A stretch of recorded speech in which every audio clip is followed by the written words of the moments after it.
السلام عليكم ورحمة الله وبركاته.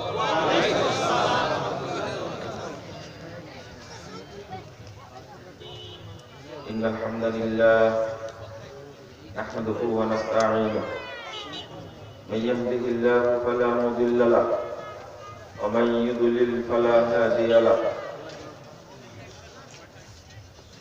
وأشهد أن لا إله إلا الله وحده لا شريك له،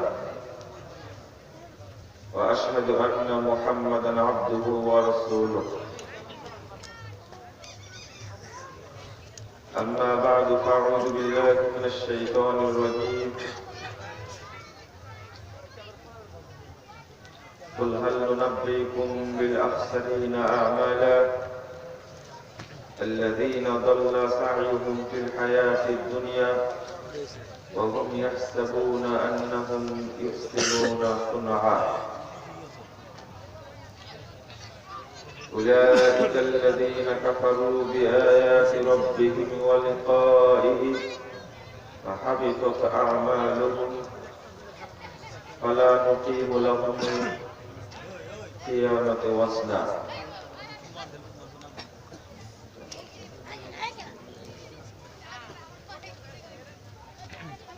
ذلك جزاؤهم جهنم بما كفروا واتخذوا آياتي ورسلي هزوا. وقال تعالى: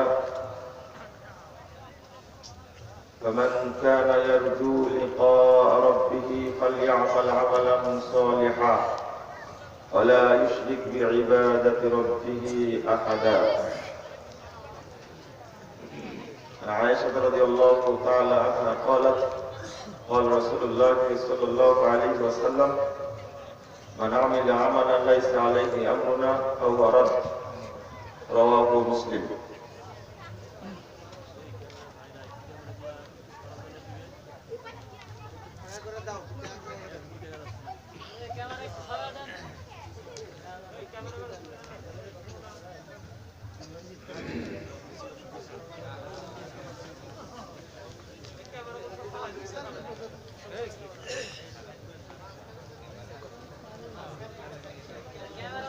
কাকরান পূর্বপাড়া যুব সমাজের উদ্যোগে আয়োজিত ইসলামী সম্মেলনের সম্মানিত সভাপতি, উপস্থিত উলামায়ে কেরাম,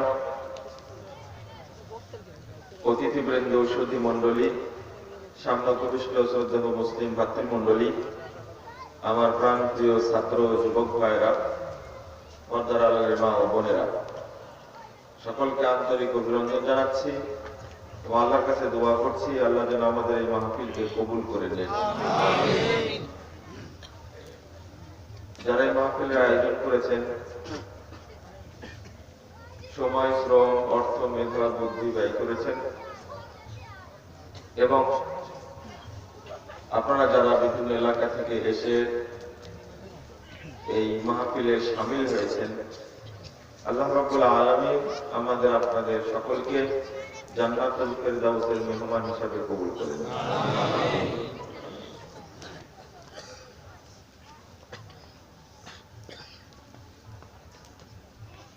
আজকে আপনাদের সামনে যে আলোচনাটা করব, নিজের আমল পরিশুদ্ধ করুন।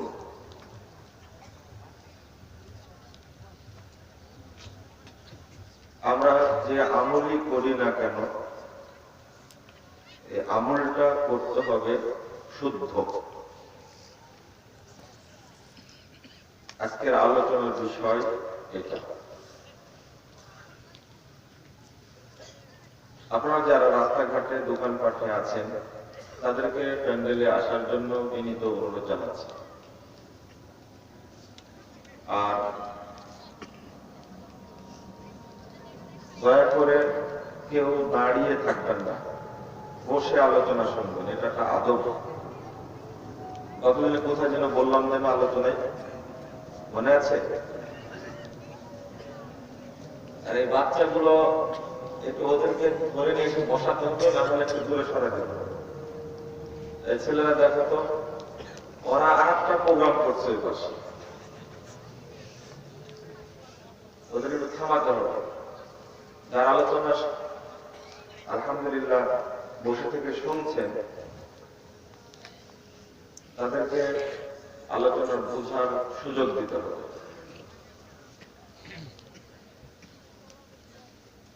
গতদিনে এই পাশে এক মসজিদে খুতবা দিয়েছে, গত শুক্রবারে তো না, হ্যাঁ গত শুক্রবারে, জি। ওখানে একটা পরীক্ষা দিয়ে আসছিল, 1 সপ্তাহ টাইম দিয়েছিল। ওটা কিন্তু আবার ঠিকই মনে আছে, আপনারা হয়তো ভুলে গেছেন। ওইটার এক সময় একটা পর্যায়ে আসবে, সেটাও আপনাদের কাছ থেকে পরীক্ষাটা নেব ইনশাআল্লাহ, আল্লাহ যদি স্মরণ রাখেন। আলোচনা শুনে বুঝে আমল করবেন ইনশাআল্লাহ। বলার লোকের সংখ্যা খুবই খুবই কম, আর হবে না। শরীয়ত এই জিনিস না, শরীয়ত খুব পাওয়ারফুল। এখন যদি বলে যে আরেকটু আস্তে বলে, আরো জোরে বলবেন, তাই না? না, আরেকবার বললে আরো জোরে বলবেন। এখন গলা ফাটায় বললে কোনো লাভ হবে না। শুরুতে যেটা বলবেন 2-1 জন, ওটাই আসল, ওটা জোর করে বের হয় না, কি এমনি বের হয়েছে। এটাই শরীয়ত। শরীয়তের একটা পাওয়ার আছে, মাপ আছে, একটা দাম আছে। কি দাম আছে শরীয়তের? আপনি জান্নাতে যাবেন, বেদামি জিনিস, হালকা জিনিস খেয়ে শরীর বেশি দিন টিকে না। আপনি জান্নাতে যাবেন, কোন আমল নিয়ে যাবেন? আপনার গলার মধ্যে হাত দিয়ে টেনে যদি ইনশাআল্লাহ বের করার দরকার হয়, তাহলে জান্নাতে যাওয়ার দরকার নাই। আমি বললাম যে আর হবে না কেন? একটা বক্তব্য আছে, আপনি শুনবেন যে ইমানের পাওয়ার। কি ইমানের পাওয়ার? শিরোনামই আছে একটা বক্তব্য, ইমানের পাওয়ার। আপনার পাওয়ারই নেই। প্রথম বলি বক্তব্যে, ইমানই নাই তো পাওয়ার কই থেকে থাকছে? কি নাই? ইমানই নাই তো পাওয়ার থাকবে কোথায়? ইমান থাকলে তারপরে প্রশ্ন আসবে পাওয়ার আছে কিনা। এলাকায় বিদ্যুতের লাইনই নেই, যে পাওয়ার আছে কিনা, ভোল্টেজ কেমন, কত ভোল্টেজ, এটা কি হিসাব করবে কেউ? হিসাব করবে পাগল ছাগল যারা, তারা। আশ্চর্য, বিদ্যুতের লাইনই নাই, কত ভোল্টেজ তার লাগানো আছে এটা দেখো, বলবে কেউ? না, কেউ বলবে না। ইমানই নাই, তাহলে পাওয়ার নিয়ে হিসাব করার দরকার আছে?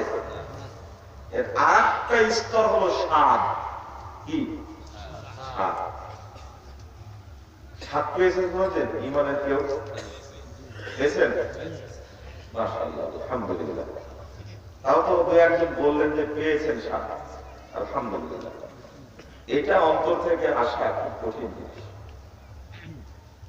ইমানের স্বাদ অন্য জিনিস। রাসূলুল্লাহ সাল্লাল্লাহু আলাইহি ওয়াসাল্লাম নিজেই স্বাদের কথা বলেছেন, ইমানের স্বাদ। সহিহ মুসলিম 27 নম্বর হাদিসটা খুলে দেখবেন আপনারা।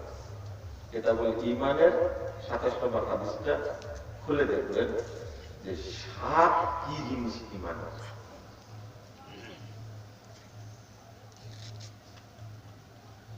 সহিহ বুখারীর হাদিস, রাসূলুল্লাহ সাল্লাল্লাহু আলাইহি ওয়াসাল্লাম একদিন বলছেন যে আমার উম্মতের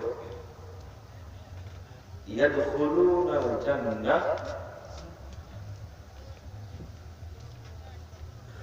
70,000 বিগয়রি হিসাব। আমার উম্মতের ৭০,০০০ মানুষ বিনা হিসাবে জান্নাতে যাবে। এই কথা বলা মাত্রই উক্কাশা ইবনে মিহসান তিনি বলছেন, ইয়া রাসূলুল্লাহ আনতাদুল্লাহ আইয়াজআলানি মিনহুম। আল্লাহ সাল্লাল্লাহু আলাইহি ওয়াসাল্লাম, আপনি আমার জন্য দোয়া করুন, আল্লাহ যেন আমাকে তাদের অন্তর্ভুক্ত করে। কথা বুঝতে পেরেছেন? রাসূল সাল্লাল্লাহু আলাইহি ওয়াসাল্লাম বলা মাত্রই উক্কাশা রাদিয়াল্লাহু আনহু বলে ফেলেছেন। আল্লাহ রাসূলের সাথে সাথে বলছেন, আনতা মিনহুম, তুমি তাদের অন্তর্ভুক্ত হয়ে গেছো। সুবহানাল্লাহ।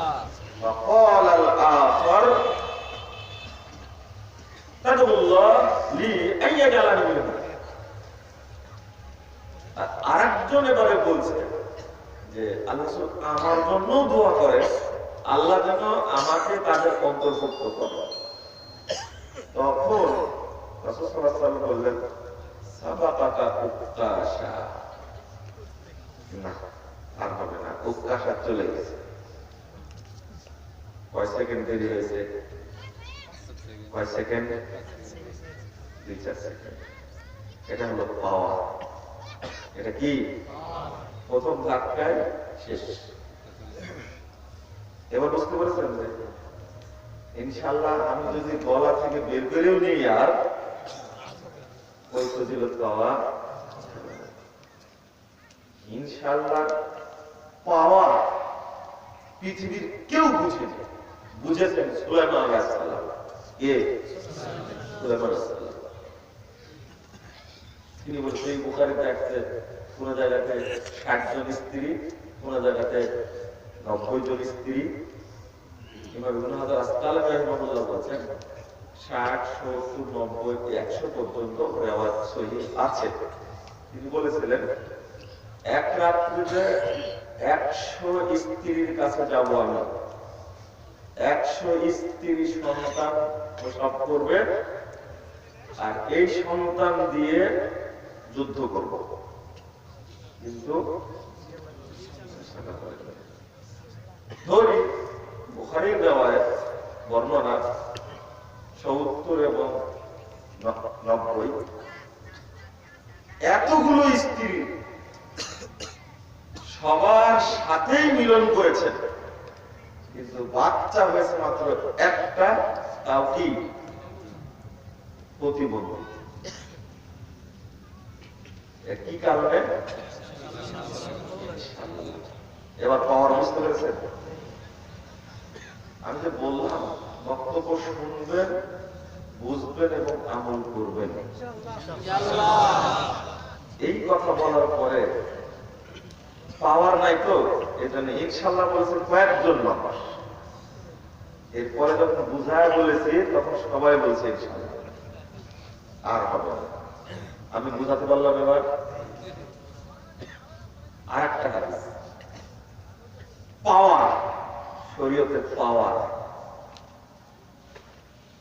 বুড়ি বাচ্চা মারা গেছে, কাঁদছে, রাসূলুল্লাহ সাল্লাল্লাহু আলাইহি ওয়াসাল্লামকে বলছে স্ত্রী ধৈর্য ধরো। এই কথা বলা মাত্র বুড়ি এমন ধমক দিয়েছে, আমার যা হচ্ছে তোমার যদি হতো বুঝতে। আল্লাহ রাসূল কিছু বললেন না, চলে গেলেন। আরেকজন বলছে, তুমি কি চিনতে পেরেছো উনি কে? না চিনি। বলছি এটাই তো রাসূল সাল্লাল্লাহু আলাইহি ওয়াসাল্লাম। মাথায় হাত দিয়ে বুড়ি দৌড়াচ্ছে, বলছে যে রাসূল আমি আপনাকে চিনতে পারি। তখন রাসূল সাল্লাল্লাহু আলাইহি ওয়াসাল্লাম বুড়িকে বললেন, আর চিনে লাভ নাই, কারণ আসসাবরু সাদমাতুল উলা, ধৈর্য প্রথম ধাক্কাতেই ধরতে হয়। ৩ দিন কান্নার পরে বলছে না গেছে গেছে, ধৈর্য ধারণ করে, এর নাম ধৈর্য। কথা বুঝে গেছে? প্রথম ধাক্কায় না শেষ ধাক্কায়?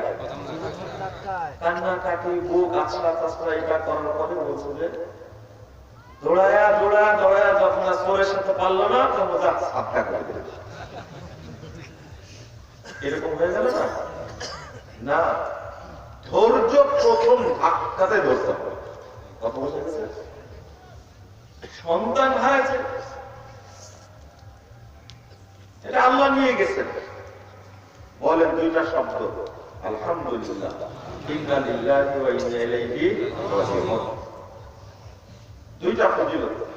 দেখেন, একটা ধৈর্যের ফলাফল একটা বক্তব্য আছে, শুনে নিয়ে আমি বলে দিই। আপনারা শরীয়তের মাত্রা সম্পর্কে জানেন না। আচ্ছা, বুঝতে পারছেন তো কথা যেগুলো বলছি? হ্যাঁ, আমার নামে অভিযোগ আছে যে আমি পড়া বক্তব্য দিয়ে মানুষ বুঝে না। এখনো এই আসার পথে এখানে যখন আসছে তখন এক ছেলে বলছে এই এলাকার মানুষ সহজ সরল, একবার বুঝে যেন এই বক্তব্য দিয়ে আজকে। এখন আমার নামে অভিযোগ আছে, আমার বক্তব্য আপনারা বুঝেন না। বুঝতেছেন তো? ঢাকায় ভাষা বলতে পারবো না, তবে আমার ভাষায় বোঝার চেষ্টা করবেন ইনশাআল্লাহ। রাসূল সাল্লাল্লাহু আলাইহি ওয়াসাল্লাম বলেছেন, যখন কারো বাচ্চাকে আল্লাহ নিয়ে নেন, ফেরেশতারা নিয়ে চলে যায়, আল্লাহ জিজ্ঞেস করলেন, তোমরা কি আমার ওই বান্দার কলিজার টুকরাকে নিয়ে এসছো? ফেরেশতারা বলে যে হ্যাঁ, নিয়ে আসছি। মা কালাত, আমার বান্দা তখন কি বললো? যখন তার ছোট বাচ্চাটা টেনে নিয়ে চলে আসলে, বাচ্চাটা খেলতে খেলতে ছাদ থেকে পড়ে মারা গেছে। গতকালকার ঘটনা, একটা বাচ্চা গতকালকে। তো বাপ মাকে বুঝানোই যাচ্ছে না আল্লাহ আর ফেরেশতারা কি করছে আর বাপ মা কি করছে। দেখেন কত তফাৎ। আল্লাহ জিজ্ঞেস করলেন, মা কালাত, তার এই বুকের ধন নিয়ে চলে আসলে, হাসি বুঝতে আসছে, কলিজার টুকরা বুকের ধন নিয়ে চলে আসলে কি বললো? হামিদা ওয়াস্তারজা, ও আপনার প্রশংসা করেছেন আর ইন্না লিল্লাহি ওয়া ইন্না ইলাইহি রাজিউন বলেছে। ফেরেশতারা বলছে, তখন আল্লাহ ফেরেশতাদের বলছেন,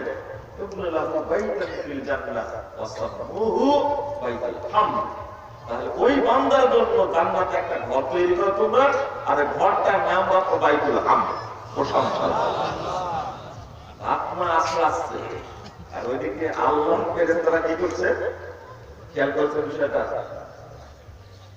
আর একটা হাদিস, এটা মুসনাদ আহমদের হাদিস, সহিহ ইবনে হিব্বান এবং তাবরানী আওসাতের হাদিস এসেছে। এটা মুসনাদ ইবনে হিব্বানের মধ্যে এসেছে, সহিহ ইবনে হিব্বানের মধ্যে এসেছে। রাসূল সাল্লাল্লাহু আলাইহি ওয়াসাল্লাম বলেছেন, যে মেয়েটার বাচ্চা পড়ে যায় 3 মাস 4 মাস 2 মাস মাথায় বাচ্চা পড়ে যায় না, 4 মাস পরও তো পড়ে যায়, 6 মাস পর মাথা পড়ে যায়। রাসূল সাল্লাল্লাহু আলাইহি ওয়াসাল্লাম বলেছেন, ইযা সাবারা ওয়া হাসাবা, যদি ধৈর্য ধারণ করে এবং নেকির আশা করে,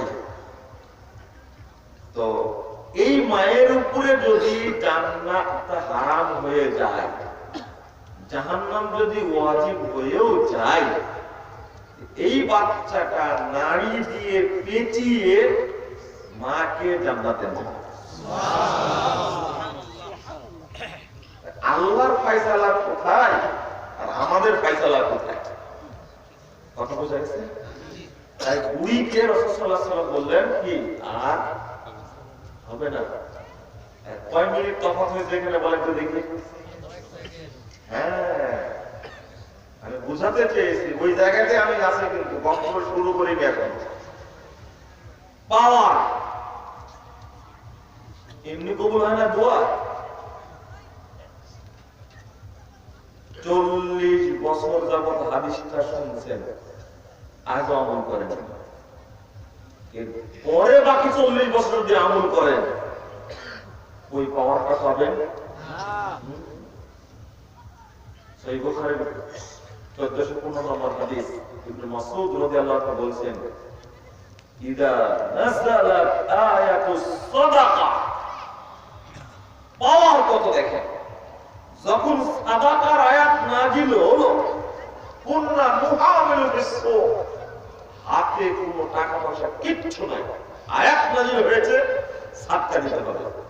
রাতের গভীরে বাজারে চলে গেছে বোঝা টানার জন্য, কুলি, বুঝেন কুলি?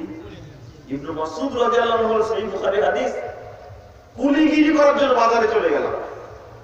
যাওয়ার পরে যে পয়সাটা হয়েছে, পরের দিন সকালে ওই আয়াতের সম্মান জানানোর জন্য, আল্লাহু আকবার, আমল করার জন্য রাত্রিতে কুলিগিরি করেছে একজন, যারাই আয়াত শুনেছে, আল্লাহু আকবার, সবাই বাজারে চলে গেছে, সবাই বাজারে পরস্পরে দেখা দেখি করছে।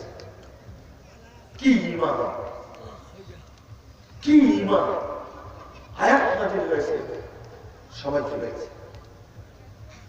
রাতে আধারে সবাই বুঝা টেনে টেনে যে পয়সাটা হয়েছে, ওটা পরের দিন সকালে রাসূল সাল্লাল্লাহু আলাইহি ওয়াসাল্লাম জমা দিচ্ছেন। নিজের পকেটে জমানো টাকা কিচ্ছু নাই, অথচ আয়াতটা শোনার পরে আমল করবে আয়াতের প্রতি, এই জন্য কি করতে গেছে? কুলিগিরি করতে গেছে। আর আপনি হাদিস শুনছেন 50 বছর যাবত, আজও আমল করেন। হাদিসের সাথে ফাজলামি, শরীয়তের সাথে ফাজলামি, কি মনে করলেন আপনি? 3 নম্বর না 4 নম্বর পড়ার প্রথম একটা, লান তানালুল বিররা হাত্তা তুনফিকু মিম্মা তুহিব্বুন, আয়াতটা যখন নাযিল হলো, যখনই নাযিল হয়েছে, আব্দুর রহমান বিন আউফ, আবু তালহা রাদিয়াল্লাহু আনহু আল্লাহ রাসূলের কাছে হাজির ঘোষণা বলতে, আল্লাহ আয়াত নাযিল হয়েছে, লান তানালুল বিররা হাত্তা তুনফিকু মিম্মা তুহিব্বুন, তোমরা কখনোই সেই উত্তম নেকি অর্জন করতে পারবে না যতক্ষণ তোমাদের সবচেয়ে প্রিয় বস্তু আল্লাহর রাস্তায় দান না করবে। এই আয়াত নাযিল হওয়ার পরে আবু তালহা রাদিয়াল্লাহু আনহু মদিনায় মসজিদ নববীতে উপস্থিত। আলোচনাকে বলছে, এই যে মসজিদে নববীর সামনে যে বাগানটা দেখছেন না, এই বাগানটা আমার শ্রেষ্ঠ সম্পদ, আমি আল্লাহর জন্য সাদাকা করে দেব। এই থামো, অর্ধেক যাচ্ছে না, অর্ধেক দেব না, পুরোটাই দেব। 3 ভাগের 2 ভাগ দাও, 1 ভাগ রাখো না, পুরোটাই দেব। এরপরে পরামর্শ দেবেন, আচ্ছা ঠিক আছে তুমি দিবা, তো তোমাদের যেগুলো দরিদ্র আত্মীয় স্বজন এলাকার লোক, তাদের মধ্যে এটা বন্টন করে দিব। মসজিদে নববীর সামনে অত সহজ, শুধু আয়াতটা নাযিল হয়েছে, লান তানালুল বিররা হাত্তা তুনফিকু মিম্মা, আয়াত শুনে দৌড়ে চলে এসেছে, সাথে সাথে আল্লাহ রাসূল আয়াত নাযিল হয়েছে শুনেছি, আমি বাগানটা দিয়ে দিব। আমরা পারবো না? আপনি পারলেও আপনার স্ত্রী এতই কিপটা, শুনলে আপনাকে জবাই করবে,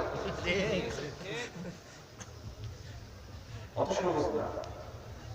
স্ত্রী হতে হতে আবু দাদার স্ত্রী হতে চলেই যখন আসলে বলেই নি কথাটা, মুস্তাদ আহমদের হাদিস সহিহ বুখারীতে আসছে, শুনে রাখুন কথাটা।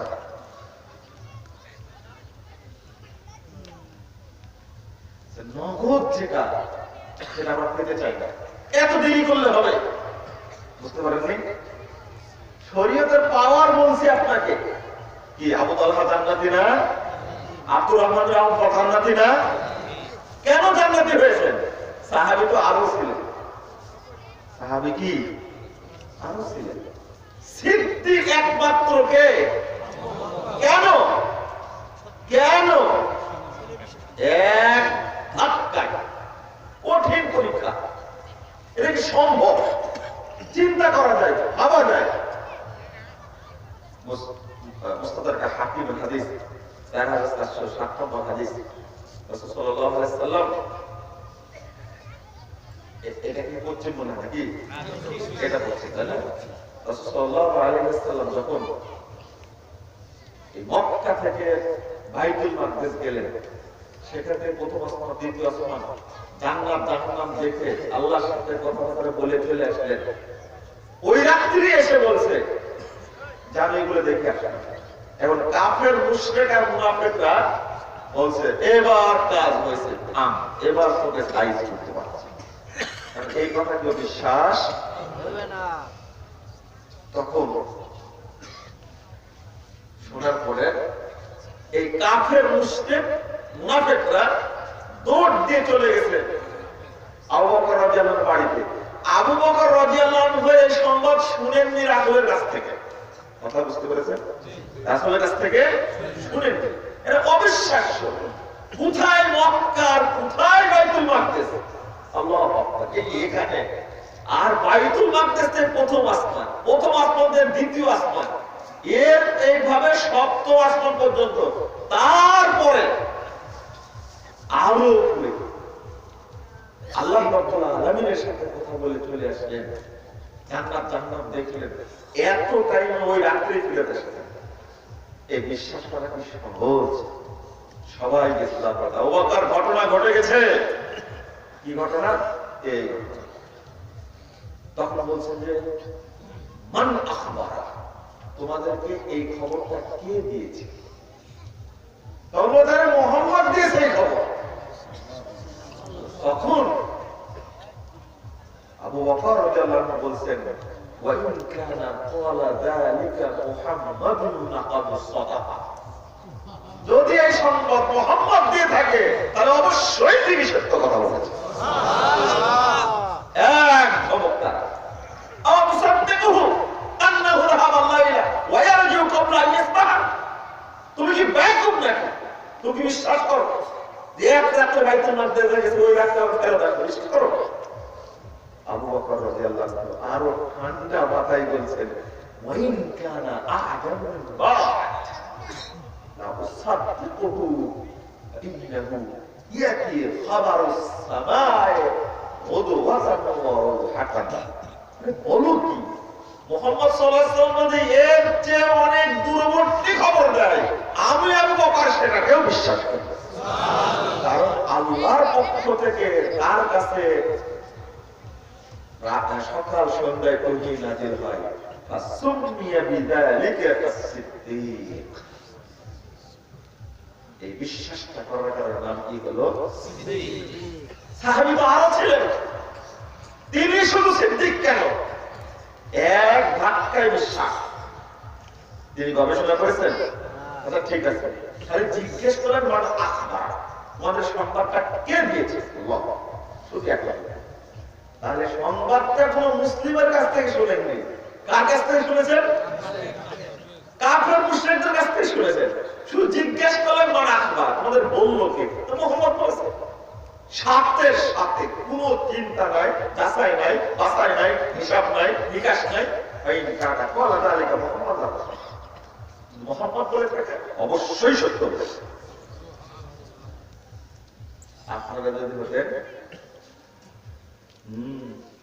অত সহজ।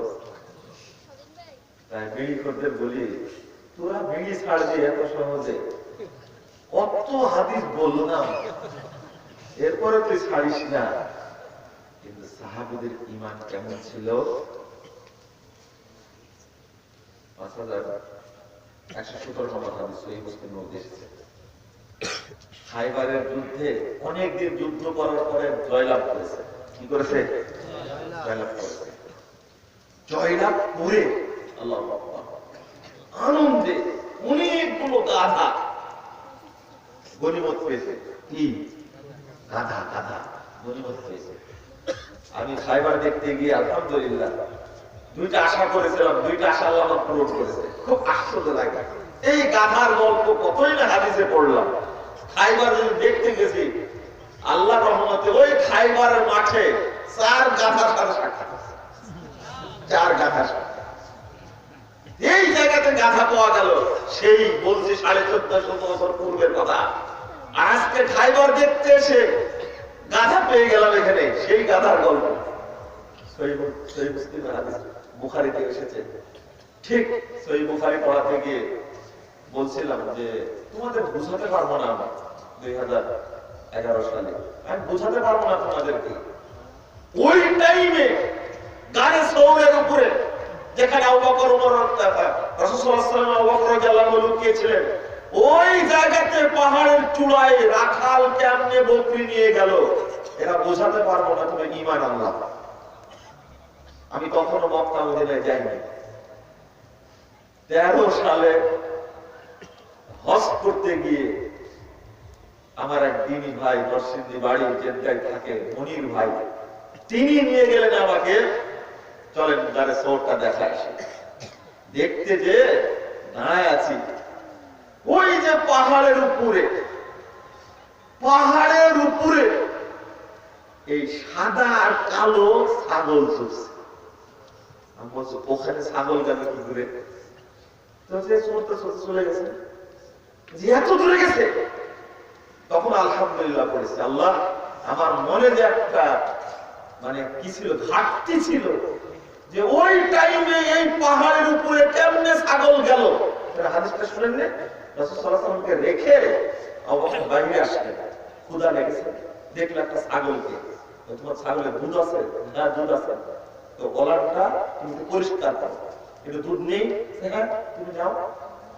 দুধ নেওয়ার পরে রাসূল সাল্লাল্লাহু আলাইহি ওয়াসাল্লামের কাছে নিয়ে আসলেন, একটু পানি মিক্স করে এরকম দুধে পানি দিয়ে খেতে হয়, এটা সুন্নাহ। নেশে আল্লাহ রাসূলকে দিলেন, আল্লাহ রাসূল পরিতৃপ্তি সহকারে খেলেন। হাদিস পড়াতে গিয়ে ছাত্রদের ব্যাখ্যা দিতে পারতাম না যে ওই যুগে এই পালানোর সময়ে ওখানে ছাগল পেলেন কোথায় আর রাখাল পেলেন কোথায়? সে পাহাড়টাকে যত বড় পাহাড়, গাড়ে হীরা, সেখানে উঠতে উঠতে উঠতে আমাদের সময় লাগলো সম্ভবত 35 মিনিটের মতো। তার চেয়েও বেশি উঁচু হলো গাড়ে সৌর। আল্লাহু আকবার, ওখানে বকরি কোথায়? কিন্তু ওই যে মনে একটা কি ছিল, বাসনা ছিল, কেমনে বকরি যায়। 13 সালে ওই জায়গাতে এই 1450 বছর পরেও ওই জায়গাতে দেখতে বকরি চলছে এখন। এটা হলো হাদিসের বাস্তবায়ন।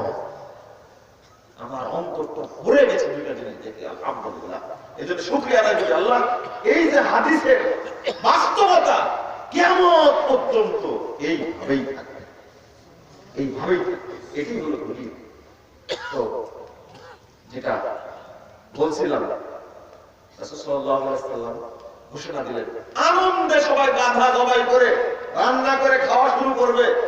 সেন্ট বের হয়েছে, গাধার গোশতের কি সেন্ট বের হয়েছে, গোশতের সেন্ট বের হয়েছে। রাসূল সাল্লাল্লাহু আলাইহি ওয়াসাল্লাম বলেন, কিসের সেন্ট এটা? বসে যে গাধা পেয়েছে, ক্ষুধার্ত ছিলেন, যুদ্ধে জয়লাভ করেছে, সবাই গাধা, শত শত গাধা জবাই করেছে। রান্না প্রায় শেষ, এখন খাইতেই চলবে। রাসূল সাল্লাল্লাহু আলাইহি ওয়াসাল্লাম বললেন যে বের হও, দাও, ঘোষণা দাও, হারামাল্লাহু তাআলা আল-হুমরা আল-আহলিয়া, গৃহপালিত গাধাকে আল্লাহ হারাম করেছে। অতএব দুধ ঢেলে গেল, বাতিল ভেঙে গেল। গোটা মাঠ খাইবার ঘোষণা দিয়ে দিলেন। এখন কি হবে বলে? গোশত রান্না প্রায় হয়ে গেছে, এবার কি হবে?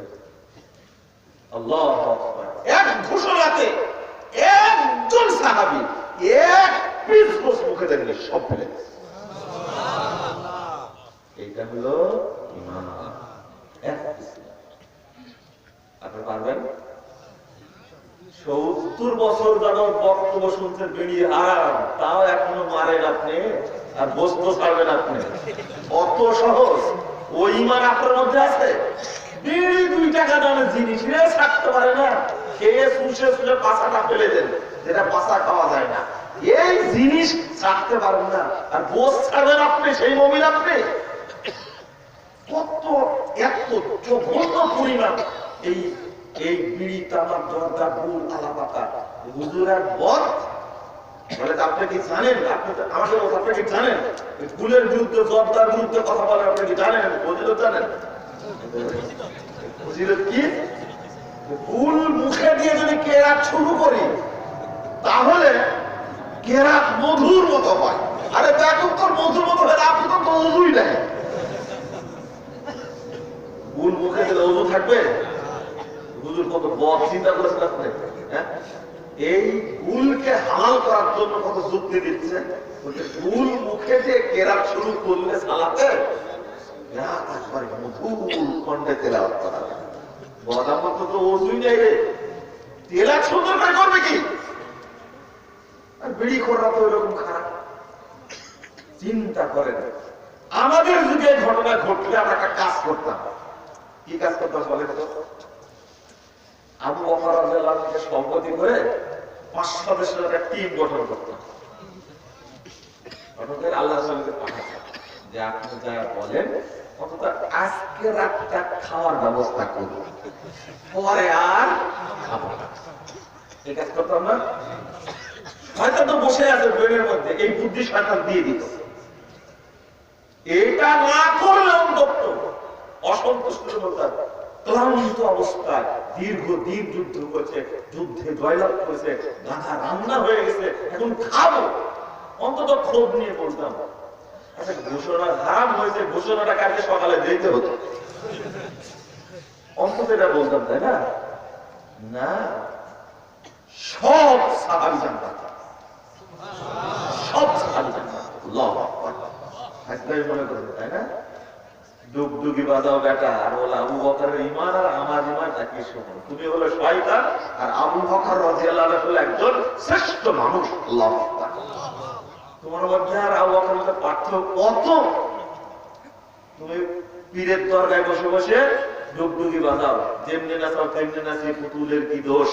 আর বলো কি সর্প হয়ে দংশন করো, ওঝা হয়ে ঝাড়ো, চোর হয়ে চুরি করে করো, আর পুলিশ হয়ে ধরো, যেমনি নাচাও তেমনি নাচি, পুতুলের কি দোষ? খাটাস 30 বছর গোসল করিস না, মোটে পানি পিছিস না, আর এই গান গাচ্ছিস আর বলছে আমার ঈমান আবু বকরের ঈমান একই রকম। কত পাথর মারাও কথা। কার সাথে কার চলুন চিন্তা করছেন আপনি? রাগ করছেন আপনারা?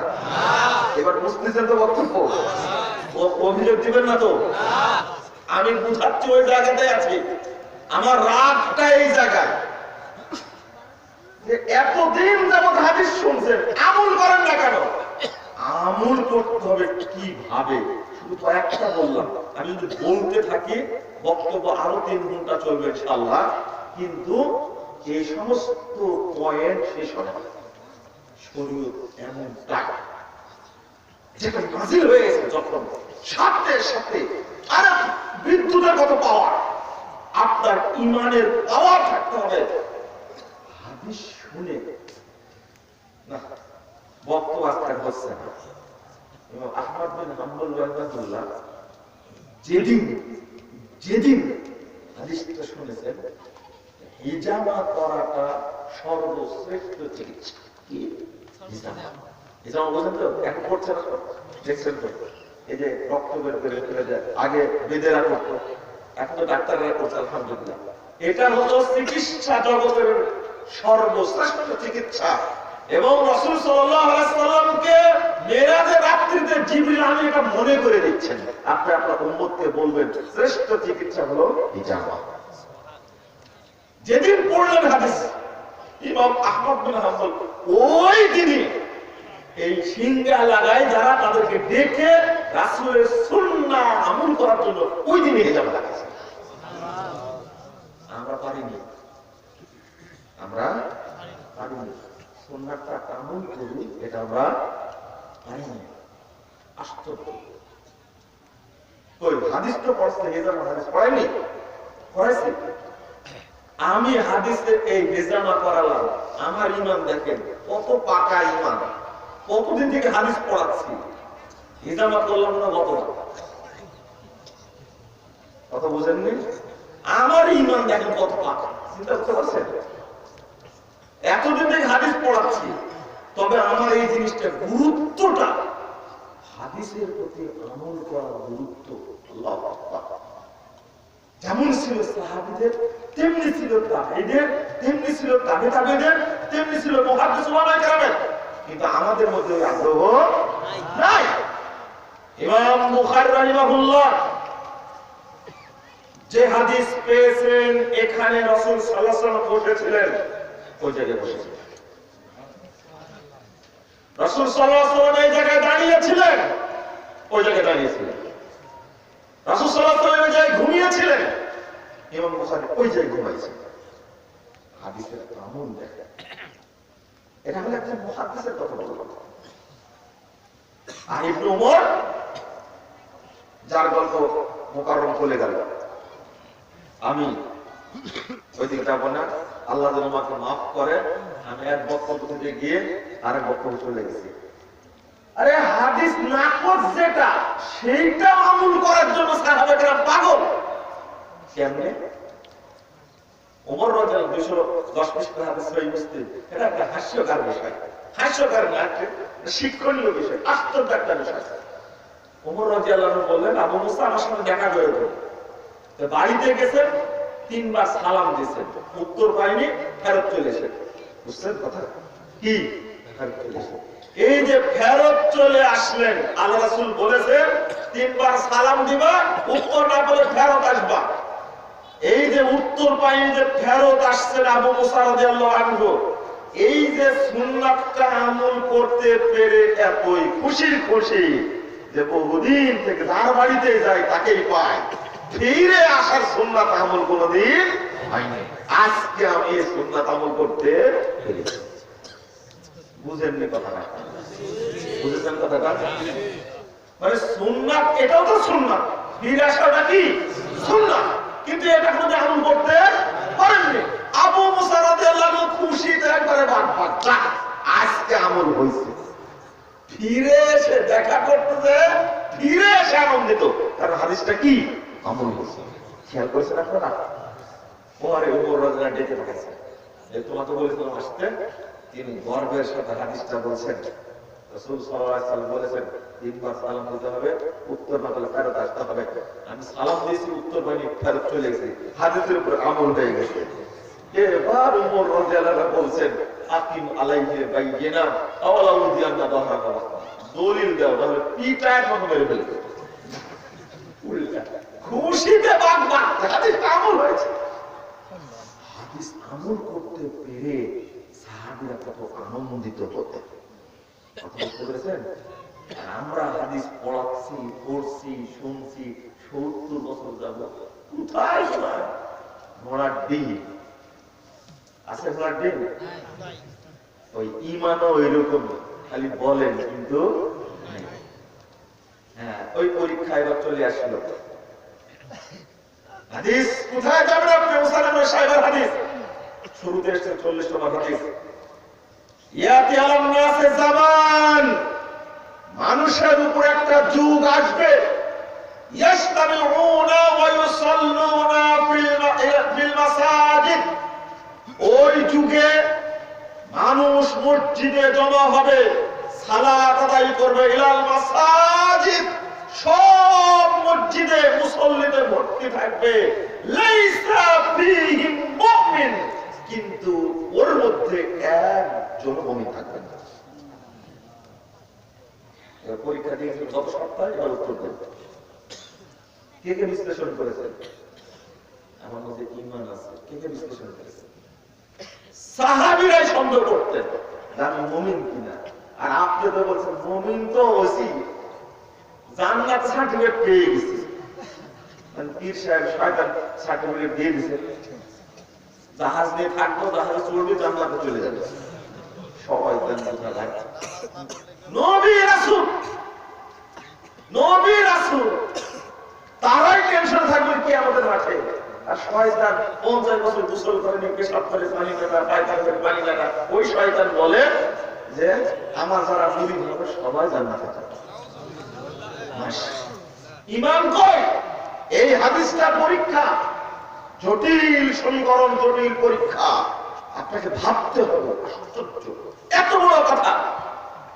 সব মসজিদে ভর্তি থাকবে মুসল্লিতে, কিন্তু একজনও মুমিন থাকবে না। আমি মুমিন কিনা, আমি কি মুমিন, আমার ঈমান আছে, কিছু খোঁজ নিতে হবে না? দুইটা জিনিস খোঁজ নেওয়ার কথা বলেছি।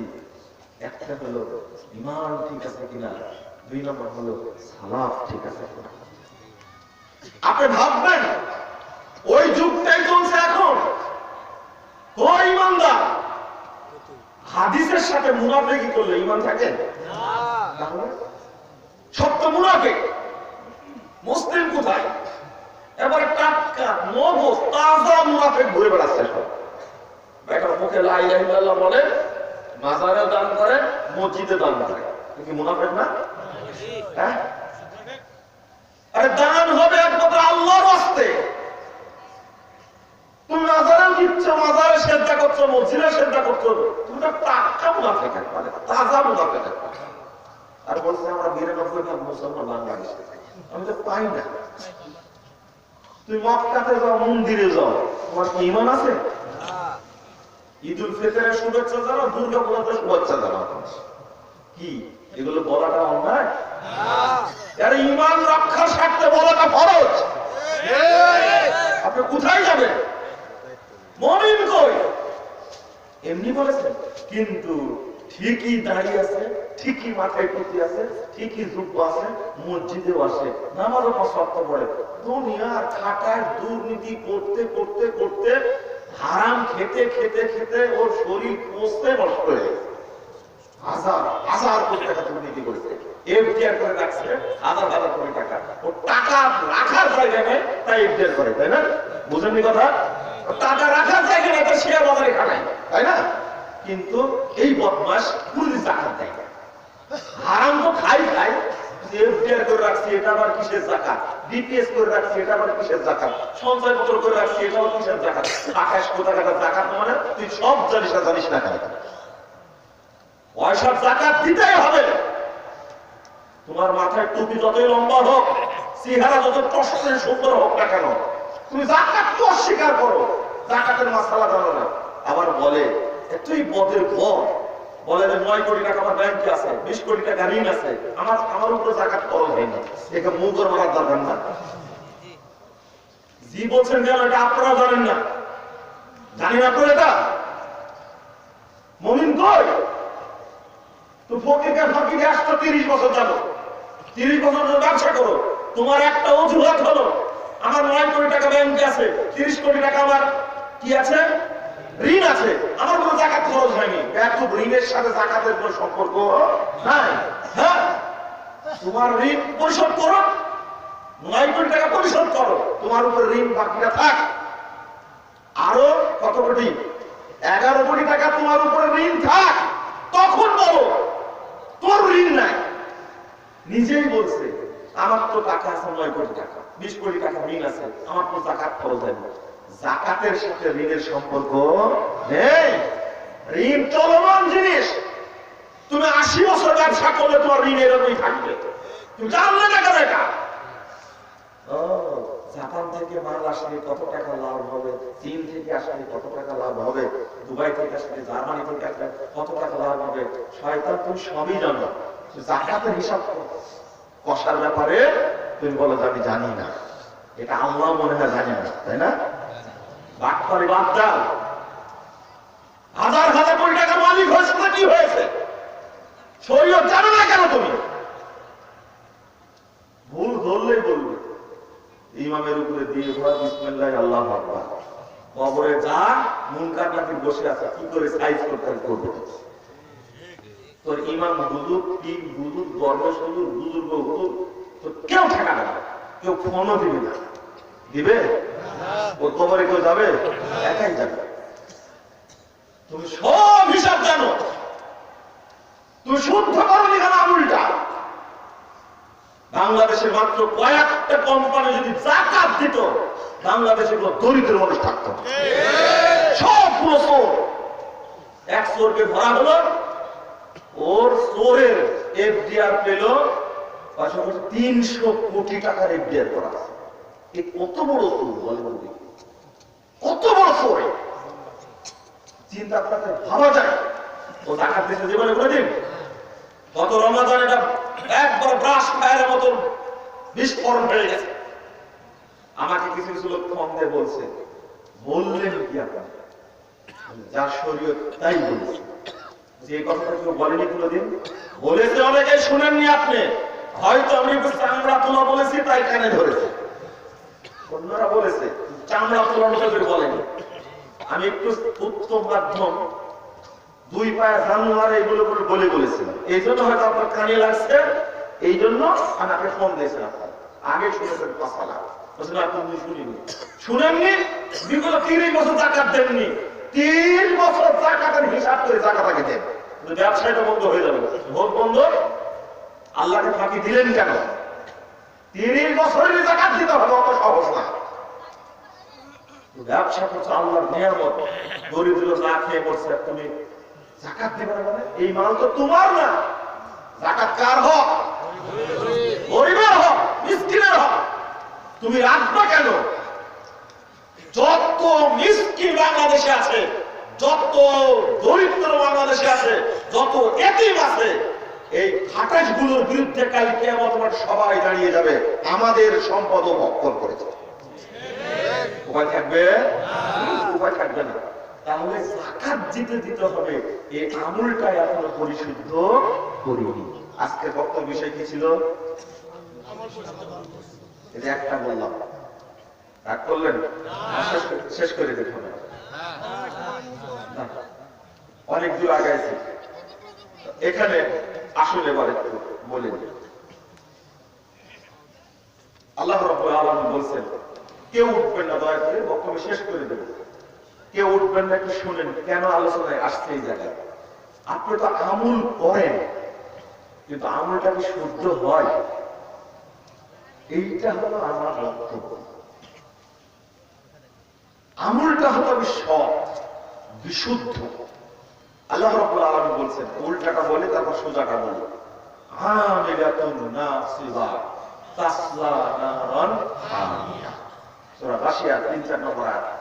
বহু আমলকারী আমল করতে করতে করতে ক্লান্ত হয়ে গেছে, 90 বছর বয়স হয়েছে, ক্লান্ত হয়নি? তাসলা, নিক্ষিপ্ত হবে, নারান, জাহান্নামে, হামিয়া, প্রজ্বলিত লেলিহান শিখায় নিক্ষিপ্ত হবে। আমল করে মানুষ জান্নাতে যাবে, কিন্তু আল্লাহ কি বললেন? ভুল হয়ে গেল নাকি? আল্লাহ ঠিকই বলেছেন, কোন আমল সেটা? আমিলাতুন নাসিবা, আমল করতে করতে করতে করতে ক্লান্ত হয়ে গেছে, 90 বছর বয়স হয়ে গেছে, 90 বছর বয়স হয়ে গেছে। টাঙ্গাইলে এক প্রোগ্রামে গেলাম, একজন বললেন, আমাদের কুয়েতে থাকেন ইব্রাহিম মাদানী সাহেবের বাপ, সালাম দিতে গেছেন, বললেন যে আমি ইব্রাহিমের, সরি জাকারিয়া, জাকারিয়ার বাপ। জাকারিয়া মানে জাকারিয়া মাদানী তো? জি।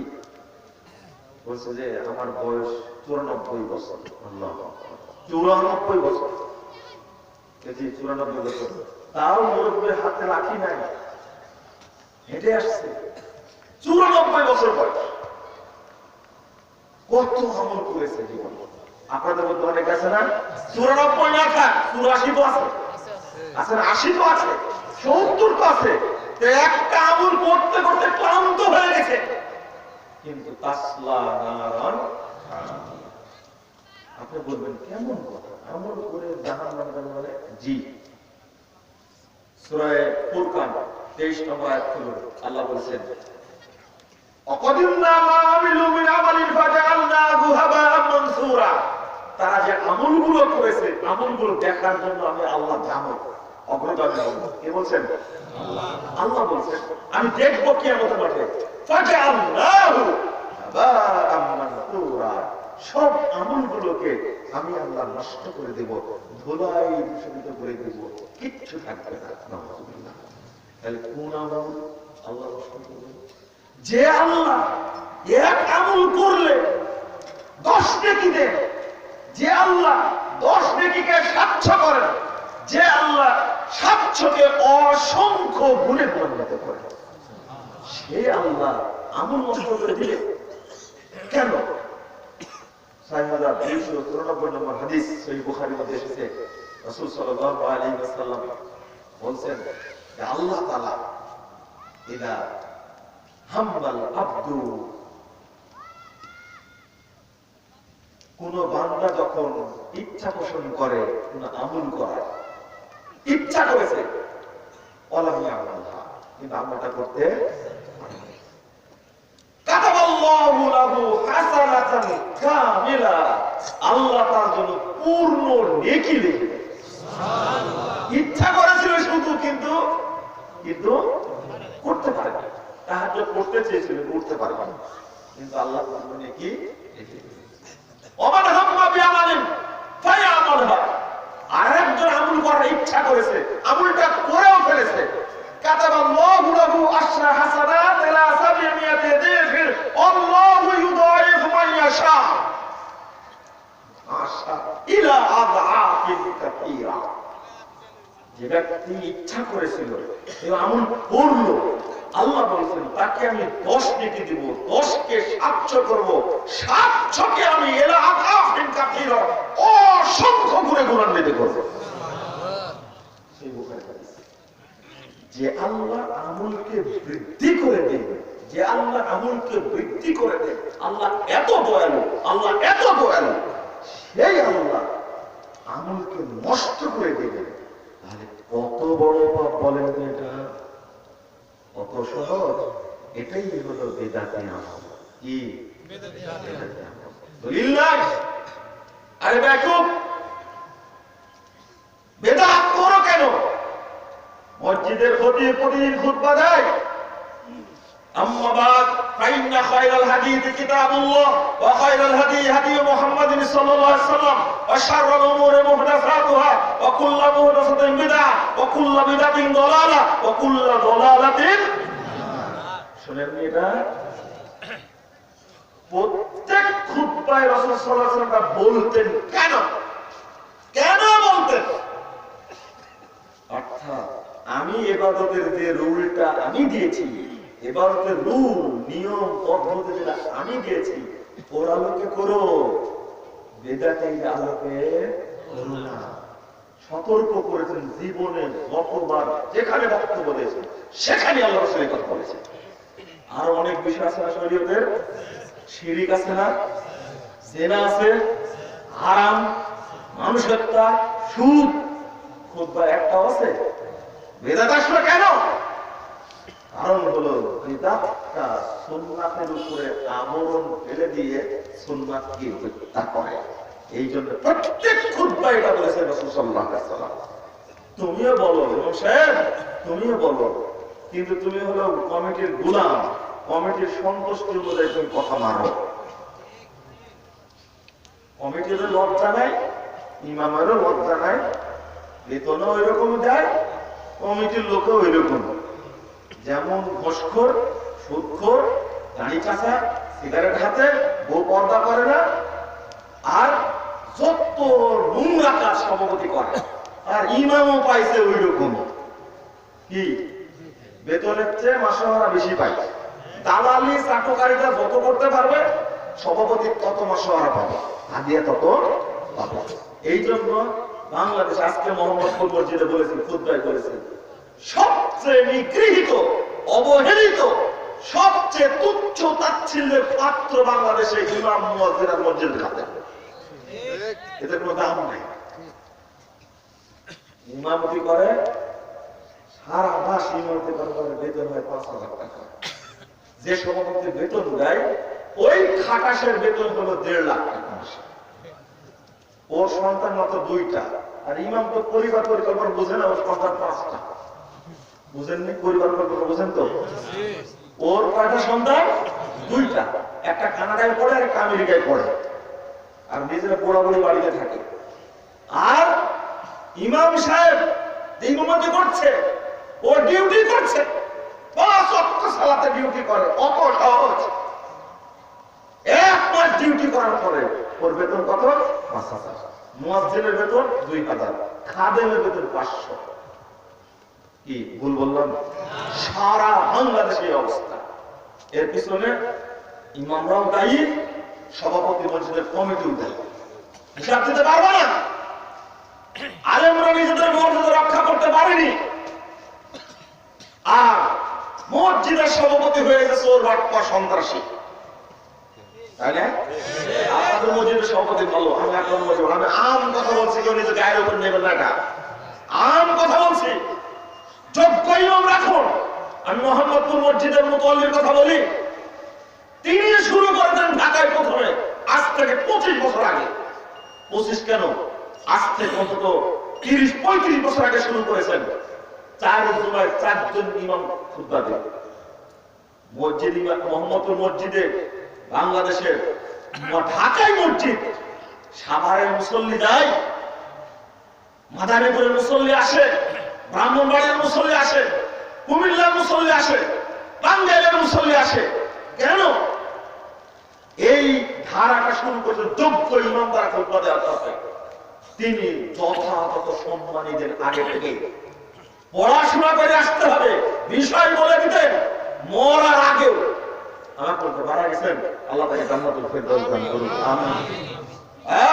কুরআন হাদিসে যা আছে বলবা, বাকিটা যদি কেউ কিছু বলে আমি আছি, আর পিস্তল আমার সাথেই থাকে।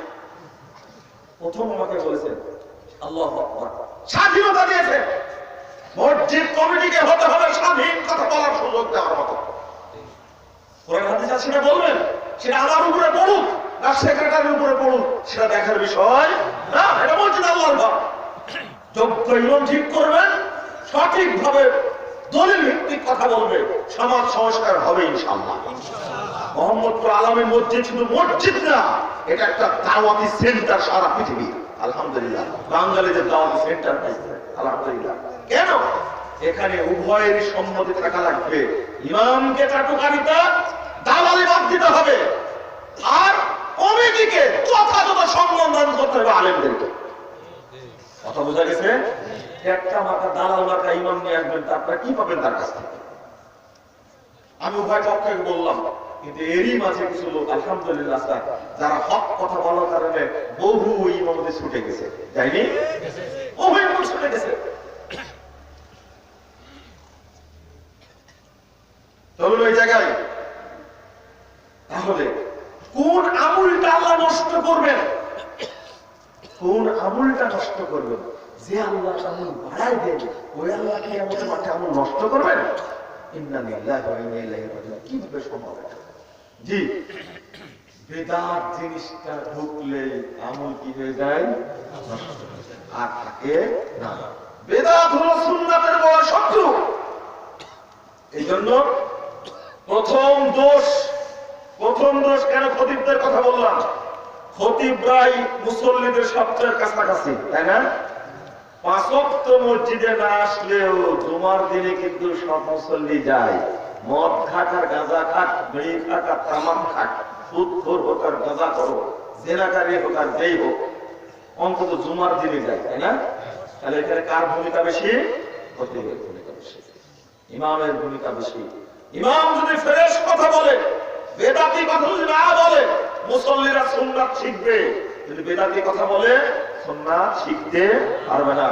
নাম্বার 2, বাংলাদেশের উস্তাদরা যারা মাদ্রাসায় পড়ায়, তারা যদি জাল হাদিস মুক্ত, বেদাত মুক্ত কথা দ্বারা দার্স দিতেন, তাহলে এত বেদাত বাংলাদেশে থাকতো না। এখানে উস্তাদরা বড় দোষী। হাদিস পড়াতে গিয়ে কবরের কাহিনী বলে হাদিসটাকে চাপা দেয়, আর বুজুর্গের কাহিনী মানুষ বলে বেড়ায়। আরে বেটা, তুমি বুখারী পড়ে এসেছো, দেওবন্দ থেকে পড়ে এসেছো, হাটহাজারী থেকে পড়ে এসেছো, বুখারী ঘোড়ার ঘাট কাটলে তুমি। বুখারী আছে, মুসলিম আছে, আবু দাউদ আছে, তিরমিজি, ইবনে মাজাহ, 4 সনদে হাদিসের গ্রন্থ আছে। তুমি হাদিস পড়ে বক্তব্য দাও? তোমার মতো আলেম, দাওয়া পাশ আলেম, দেওবন্দ থেকে পড়া আলেম, হাটহাজারী পড়া আলেম, আর তুমি ফাজাইলে আমল দেখে বক্তব্য দাও? তোমার লজ্জা শরম নাই? শরম তো কিছু নাই। তুমি কুরআনের অনুবাদ করো আর হাদিসের অনুবাদ করে সহিহ হাদিস তুলে বলো মানুষের সামনে। তোমার মতো দাওরা পাশ আলেম মুকসুদুল মুমিনিন নিয়ে খুতবা দেয়, ছি ছি ছি, ঠিক তোমাকে কোনো লজ্জাই নাই, তোমার শরমই নাই। তোমাকে সার্টিফিকেট যে দিয়েছে, ও বোকা, তুমিও বোকা। তোমার হাতে নিয়ামত এমন কোরআন কেন যার মধ্যে ডাহা মিথ্যা কথা লেখা আছে? তোমার হাতে বেহেশতে যেও কেন যার মধ্যে ডাহা মিথ্যা কথা লেখা আছে? তুমি কোরআন হাদিসের বক্তব্য দিবা। যদি এরা শিক্ষা দিত, খবরদার জাল হাদিস বলবা না।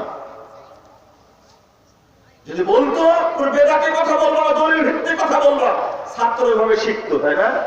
হুজুরি তো পড়ানোর সময় বলেছে আমার উস্তাদ বলেছেন, হাদিস পড়ালো, পড়ার পর আমার উস্তাদ বলেছে, এবার শুরু হলো যেটা উস্তাদের কথা বললো ওইটাই স্মরণ রাখালো, আর বাকিটা কি হাদিসটা শেষ। হাদিসটা কি শেষ। আশ্চর্য একটা ব্যাপার। নাম্বার 3, বক্তারা যদি ভালো কথা বলতো তাহলে বাংলাদেশে বেদাতের আশ্রয় হতো না। আপনারা বেদাতি বক্তার ওয়াজ শোনার জন্য ব্যস্ত, তাই না? কেন যান বেদাতি বক্তার ওয়াজ শুনতে? কেন যান? হাদিসগুলো কি জানেন? এই বেদাতি আলেমরা হলো সুন্নাতের বড় শত্রু, রাসূলের শত্রু তারা, আল্লাহর শত্রু তারা। কেন তাদেরকে বলছি? তারা হাদিস পড়ার পরে গুলামি করে সুন্নাতের বিরুদ্ধে কথা বলে। ওরা জানে না, এদের বললাম না, পাগড়ি পড়ালো আলেম মানুষ বলে পরিচয় দেয়।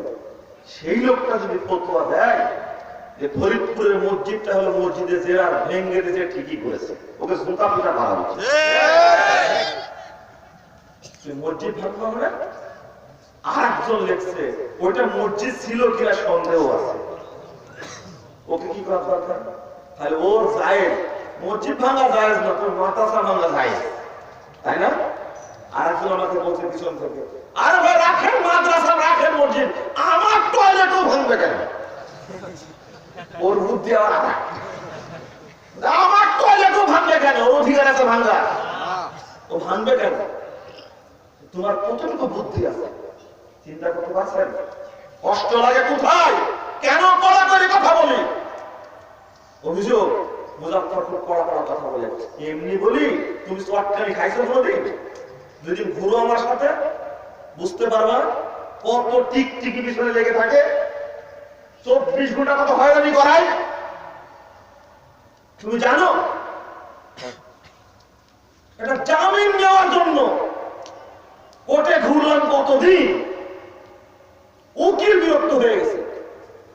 তুমি কয়েকদিন কোর্টে গেছো, তুমি তো খুব বলো, এত কড়া কড়া কথা বলে।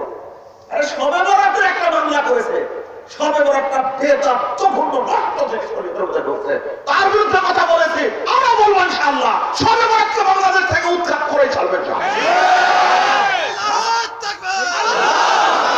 রাসূলের সুন্নাতকে প্রতিষ্ঠা করার সংগ্রাম আমাদের।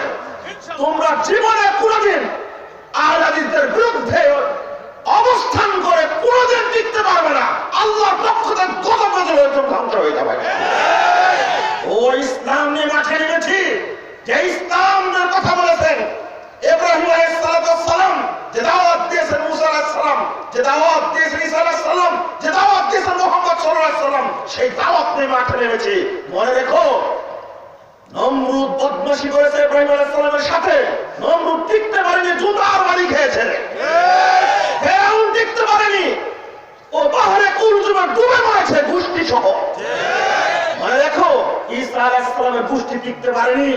মনে রাখো, মুহাম্মদ সাল্লাল্লাহু আলাইহি ওয়াসাল্লাম বিরুদ্ধে যারা অবস্থান করেছে আবু জাহল সহ, তারাও টিকতে পারেনি। বদরের প্রান্তরে ধূলিসাৎ হয়ে গেছে তারা।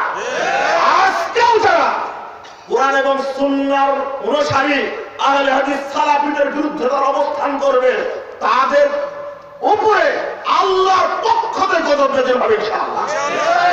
তুমি ফতোয়া কেমনে? এভাবে মসজিদে জেরার বেয়াদব কোথাকার, তুমি পাগড়ি, তোমার মা পাগড়ির মধ্যে কয় কোটি শয়তান আছে তুমি বললে কেন? মসজিদের নাম তো আহলে হাদিস মসজিদ না। মসজিদে যদি আমিন বলার মতলাইদান করা, বুকে হাত পাতলে যদি মসজিদে জেরার হয়, তাহলে কাবা ঘর কি, মসজিদ নববী কি, ওইগুলো মসজিদে জেরাত হবে? মর্যাদা বুঝো। তোমার গায়ে লাগেনি, কিন্তু আমার অন্তরে লেগেছে, এই জন্য কথা বলি। তুমি মাঠে এসো, দেখো কি অবস্থা। বেদাতীদের বিরুদ্ধে সংগ্রাম, বেদাতি বক্তাদের বিরুদ্ধে সংগ্রাম। এই বেদাতি বক্তারাই জাল হাদিস বলে গাঁজা করে কথা বলে সমাজকে নষ্ট করেছে। তাদের প্রোগ্রামে তুমি কেন তাদের প্রোগ্রামে বলেন? উত্তর দেন। ফরিদপুরের মসজিদ ভেঙে দিল, ভোলার মসজিদ পুড়িয়ে দিল, ব্রাহ্মণবাড়িয়ার মসজিদ বন্ধুদের জন্য চক্রান্ত চললো, নাটোরের মসজিদ পুড়িয়ে দিল, কিশোরগঞ্জের মসজিদ ভেঙে দেওয়ার মিছিল করলো, সিলেটের কাকুয়া মসজিদ ভেঙে দেওয়ার জন্য মিছিল করলো, পারেনি? বাংলাদেশের কোন মসজিদ থেকে একজন প্রতিবাদ করেছে? আহলে হাদিসরা ছাড়া প্রতিবাদ করেছে? সব উভয় শয়তানের মতো বসেছেন তারা। মৌন সম্মতি পুড়ে দাও সব। আহলে হাদিস না থাকতে পারে। আপনি কি বলছেন? আপনাকে মন দেয়? অত্যাচার কাকে বলে? ব্রাহ্মণবাড়িয়ার মসজিদ বন্ধ করে দিবে। হাই যে কষ্ট দিনী ভাইদের, অল্প কিছু দিনী মানুষ। ওই জন্য কষ্ট করে বলি আমি, আহলে হাদিস ভাইরা কোথায় আছেন? সারা পৃথিবীতে যেখানে আছেন সালাফি এবং আহলে হাদিস আকীদা, তারা ঐক্যবদ্ধ হন।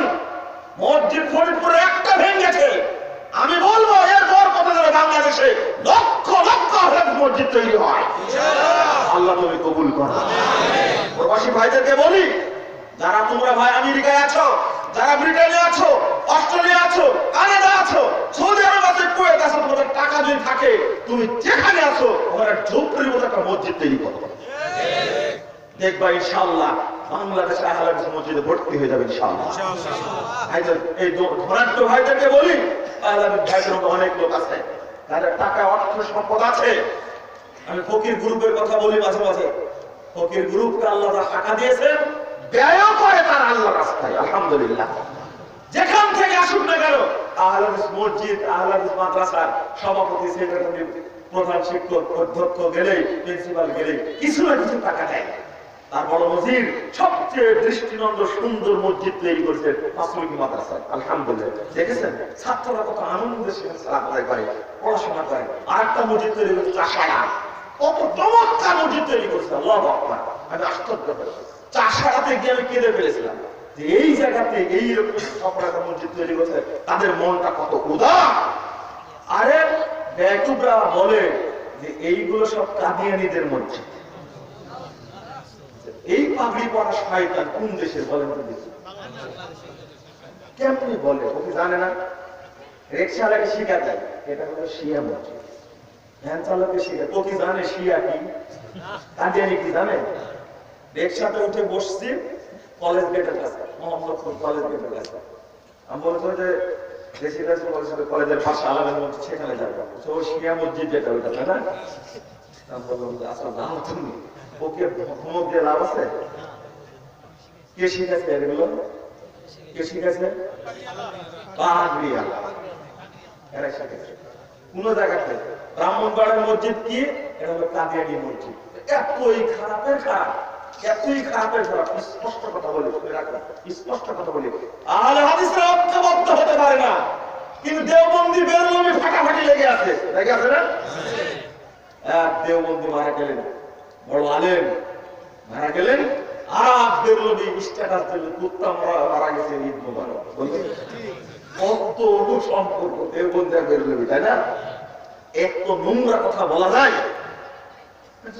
মারা গেছে, মৃত ব্যক্তি সম্পর্কে বলছে ধরনের কথা, কুকুর মারা গেছে, ঈদ মোবারক। কত বোধের বদ, কত খারাপের খারাপ লেগে আছে। চরমুনা একরশি লেগে আছে, ফুরফুরা মাছ ভান্ডারি লেগে আছে, দেওয়ানবাড়ি কুতুববাড়ি লেগে আছে, রাজারবাড়ি হাজারবাড়ি লেগে আছে। আহলে হাদিস মসজিদ যখন ভাঙবে তখন সব পাশা এক জায়গায়। কিসের জামাতি, কিসের তবলিগি, কিসের চরমুনা, কিসের আটরশি, কিসের হেফাজত, কিসের হানাফি, কিসের কি, সব কি পাশা এক জায়গায়। আস্তাগফিরুল্লাহ, নাউযুবিল্লাহ। কিন্তু উল্টা দিকে আহলে হাদিস মসজিদ, আহলে হাদিস আকীদা, যদি আহলে হাদিসরা ঐক্যবদ্ধ হয়ে, আমরা ঐক্যবদ্ধ হয়ে, যেহেতু মসজিদ আহলে হাদিস আকীদা, তুমি বন্ধ করবে কেন? বাংলাদেশ কি তোমার মাথার প্রত্যেক সম্পত্তি, তোমার যতটুকু অধিকার আমার ততটুকু অধিকার। স্বাধীনতা আন্দোলন আমরাই করেছি। তোমরা চাটুকারিতা করছো ইংরেজদের সাথে। ইতিহাস খুলে দেখো, শাহ ইসমাইল শহীদকে, সাইদ আহমদ শহীদকে, তিতুমিরকে, এনায়েত আলীকে, বেলায়েত আলীকে আহলে হাদিসদের রক্তেই ব্রিটিশদের তাড়ানো গেছে। আলহামদুলিল্লাহ। তোমরা আহলে হাদিসদেরকে বলবা মসজিদ বন্ধ করে দেবো, মাদ্রাসা বন্ধ করে দেবো। আহলে হাদিসদের এমন কিছু ক্ষমতাবান ব্যক্তিত্ব আছে, একটা টেলিফোন দিলে ওই জেলার ডিসি পেশাব করে বন্ধ করে দেবে।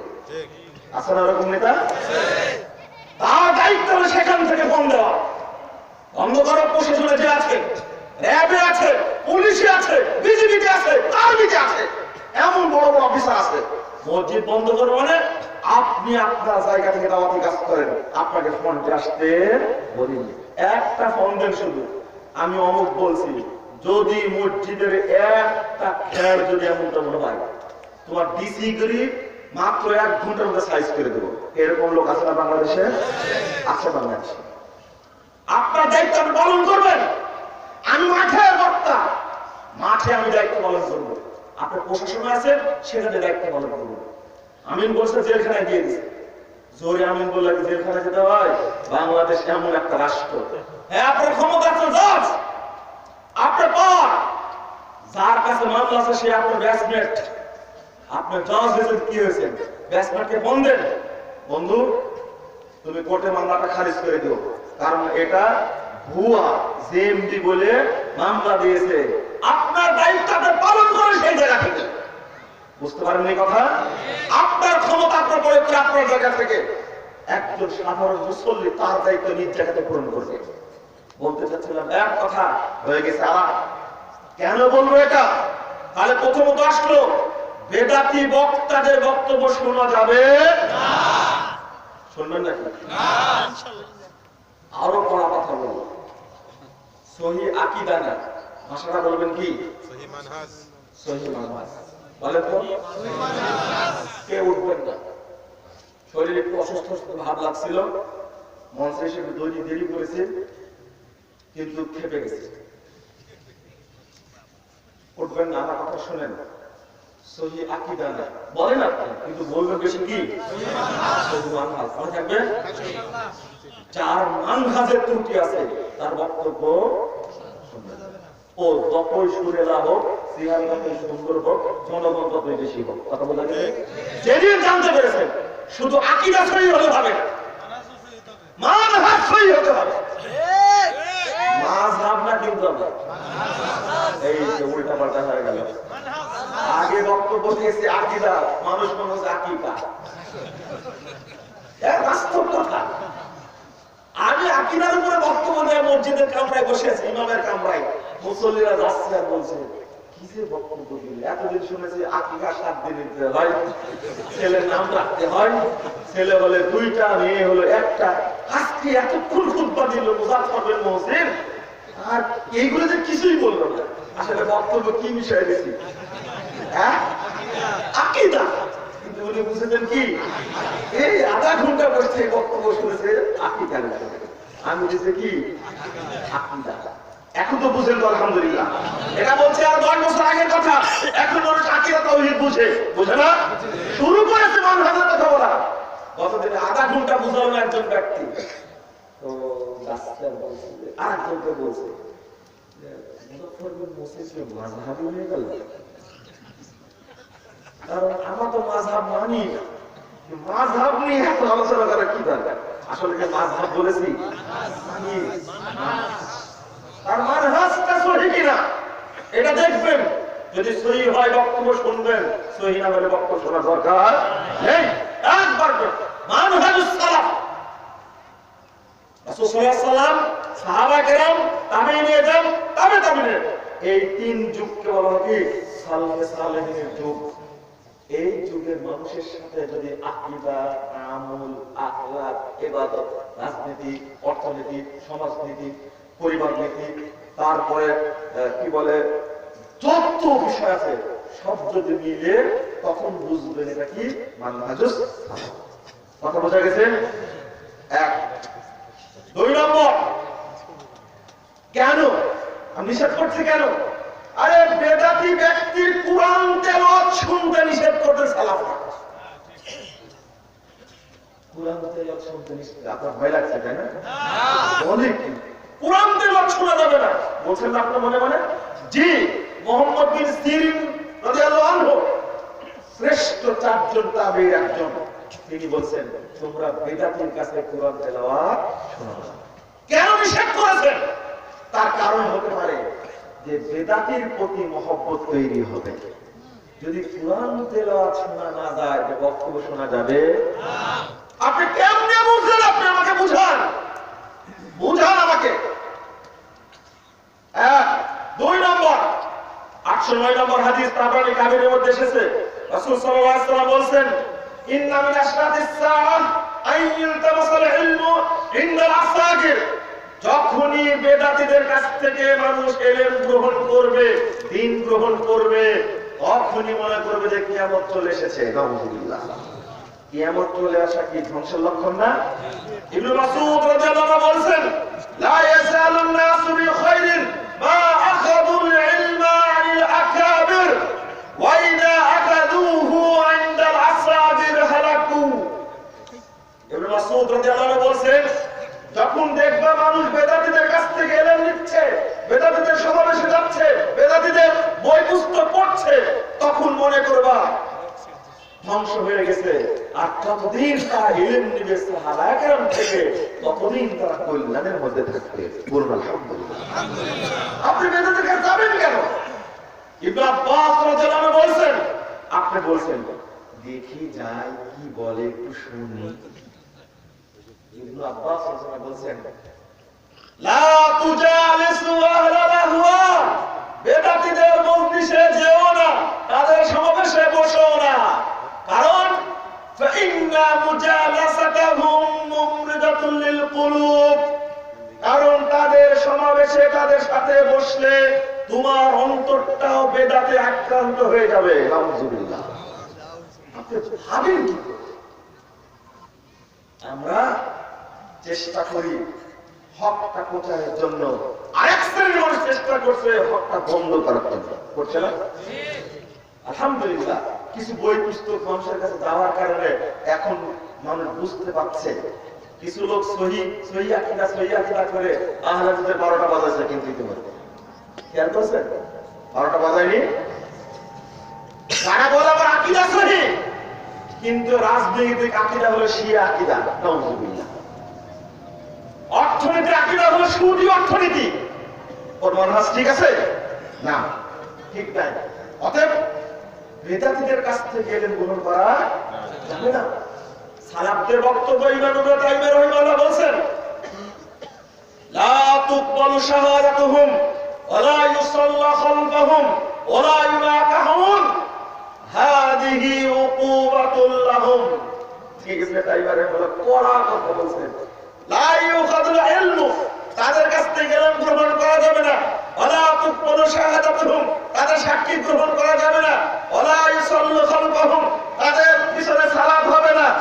তারপরে বলছেন ওয়ালা ইউনাকাহুন, তাদের সাথে বিবাহ দেওয়া যাবে না। এটা তাদের শাস্তি যতক্ষণ বেদাত না ছাড়বে। কেন? আজকে সালাতকে পরিবর্তন করে দিয়েছে জাল হাদিস দ্বারা, বেদাত দ্বারা পরিবর্তন করে দেয়নি। রাসূল সাল্লাল্লাহু আলাইহি ওয়াসাল্লাম বললেন, সাহাবায়ে শুনে রাখো, 1859 নম্বর হাদিস তাবরানী আওসাতের মধ্যে এসেছে, আউয়ালু মা ইউহাসাবু বিহি আবদু ইয়াউমাল কিয়ামাস সালাহ, প্রথম হিসাব নেওয়া হবে কিয়ামতের মাঠে সালাতের। ফাইন সালাহাত সালাহাত সাইরাবালিহি ফাইন ফাসাদাত ফাসাদাত সাইরাবালিহি। সালাত যদি শুদ্ধ হয় সব আমল গ্রহণযোগ্য হবে, সালাত যদি নষ্ট হয় সব আমল কি হয়ে যাবে? লা হাওলা ওয়ালা কুওয়াতা ইল্লা বিল্লাহ। তাহলে সালাতটা কি করতে হবে? শুদ্ধ করতে হবে। কি করতে হবে? শুদ্ধ করতে হবে। আপনার সালাত কি শুদ্ধ? শুদ্ধ না। কোথায় শুদ্ধ বলছেন?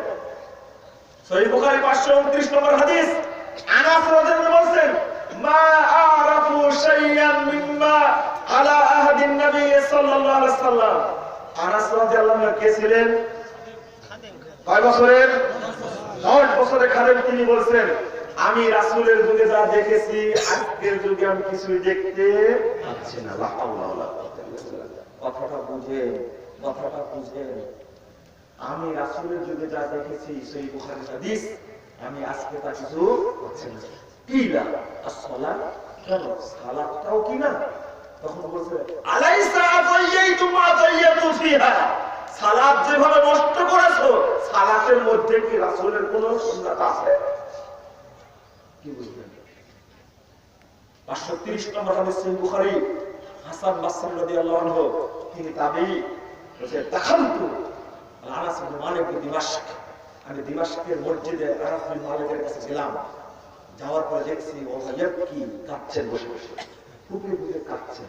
আমি জিজ্ঞেস করলাম মা কি আপনার কাঁদাচ্ছে কিসে?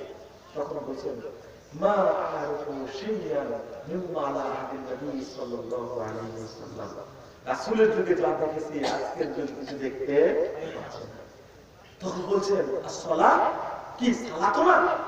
তখন বলছে যাইয়া, যে সালাত পড়ছো এই সালাত তো নষ্ট করে দেওয়া হয়েছে। নাউযুবিল্লাহ, কোন যুগের কথা বলছি?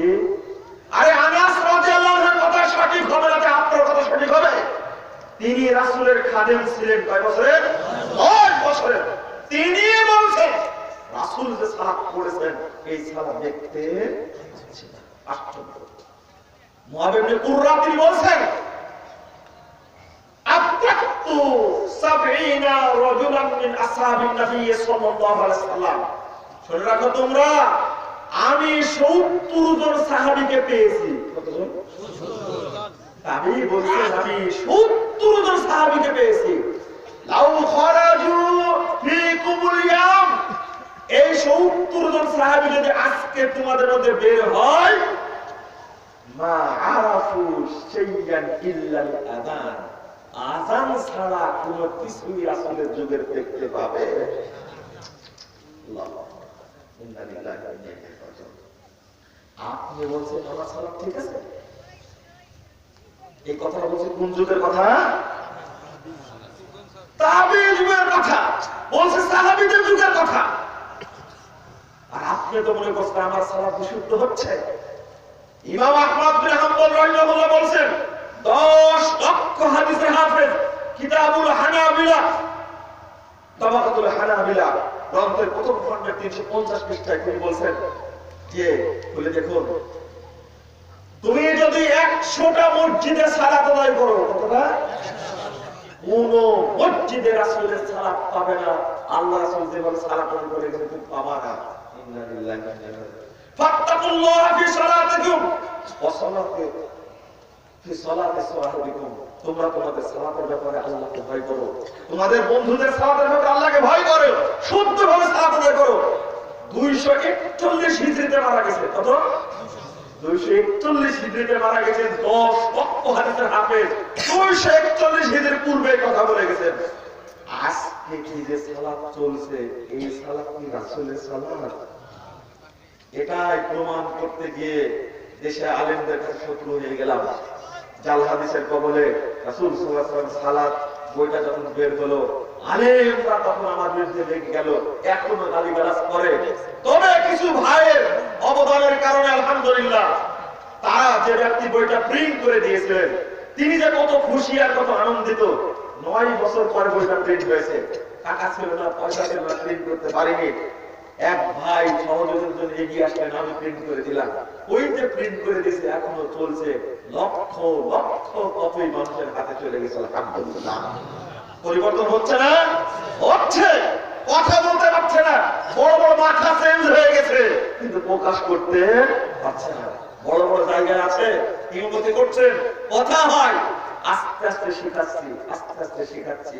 একটা বড় জায়গায় নাম নিচ্ছে না। আলহামদুলিল্লাহ, এত বড় জায়গায় একজন ইমাম 500 কপি এই সালাতের বইটা বোর পাঠাটা বন্টন করেছেন। আলহামদুলিল্লাহ।